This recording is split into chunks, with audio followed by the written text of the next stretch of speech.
Assalamualaikum warahmatullahi wabarakatuh. Satu lagi, orang rezim terkutuk 10 tahun yang lalu, Nadiem Makarim, jadi tersangka. Jadi gini saudaraku, entah ini ratusan kali, entah ini ribuan kali, entah ini jutaan kali, terus kita sampaikan, terus kita sampaikan sampai nanti tiba di satu titik kebenaran akan memutuskan, akan mengeksekusi, ya, bahwa rezim terkutuk, rezim laknatullah, rezim jahat, rezim munafik 10 tahun yang lalu, ya, dampak kerusakannya, dampak kemudorotannya itu tidak akan bisa sirna, tidak akan bisa selesai, akan terus mendatangkan bencana, terus mendatangkan musibah, terus mendatangkan bala kalau tidak segera diselesaikan, tidak segera diputus energi negatifnya itu, ya. Dan sampai detik ini saya belum melihat keberanian atau keseriusan, ya, dari Presiden Republik Indonesia Pak Prabowo untuk memotong, mencabut seakar-akarnya rezim laknatullah itu. Karena secara kasat mata Pak Prabowo, secara mata lahir Pak Prabowo juga bagian dari itu sebenarnya. Tapi sering kita sampaikan, sekarang sudah bukan waktunya melihat ke masa lalu, waktunya melihat ke masa depan, dan sekarang Pak Prabowo presidennya.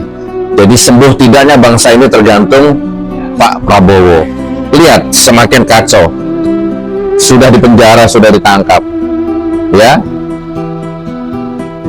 Apa itu? Kalau boleh dibilang itu kaki tangannya rezim laknatullah Jokowi.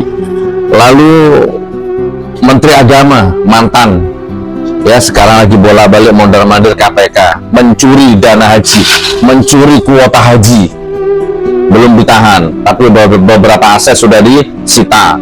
Orangnya rezim laknatullah Jokowi, bahkan ini penyembah Jokowi ini kayaknya ini.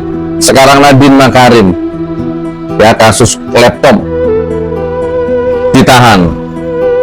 Ini nggak tahu besok siapa lagi. Orang-orang ini, ya kan, nggak mungkin kalau nggak setor duit, nggak mungkin kalau nggak nyetor pajak upeti, ya, kepada sesembahannya, kepada rajanya, kepada dajjalnya itu, rezim terkutuk laknatullah 10 tahun yang lalu.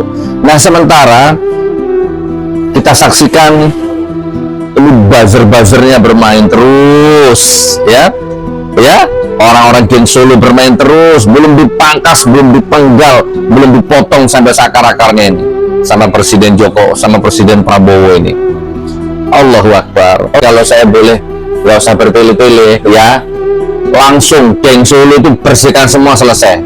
Pak Prabowo, kalau video ini sampai kepada Anda, geng Solo bersihkan semua, geng Solo laknatullah bersihkan semua. Saya ulang 3 kali, geng Solo laknatullah bersihkan semua. Kalau itu sudah dibersihkan semua, insya Allah ternak-ternaknya itu mati semua otomatis. Ternak-ternaknya ini bikin resek juga, kerjanya cuma jilat, muja-muji, membabi buta, berantem sana sini, menebarkan hoax. Ternak-ternaknya ini boleh YouTuber, profesor, doktor, dekan, polisi, ya, ternak Gus, ulama,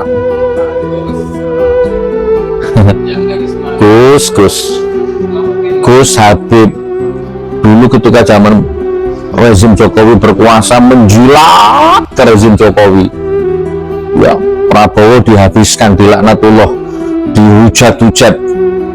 Nah, sekarang begitu selesai rezim laknatullah diganti Prabowo, sekarang memuja-muja Prabowo, Gus Habib, banyak itu, menteri-menteri banyak itu, loncat.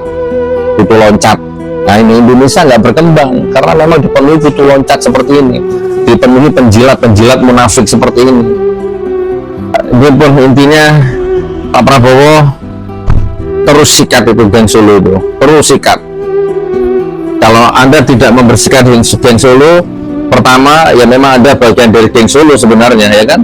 Tapi kalau kita berpikir negarawan, berpikir ke depan, ya sudah, kita maafkan dan kita maklumi Anda. Nah, masalahnya Anda mau ndak ini membereskan Indonesia ini dengan cara membersihkan geng Solo itu?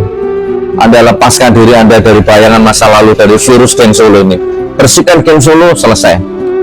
Bersihkan geng Solo, selesai. Bersihkan geng Solo, selesai.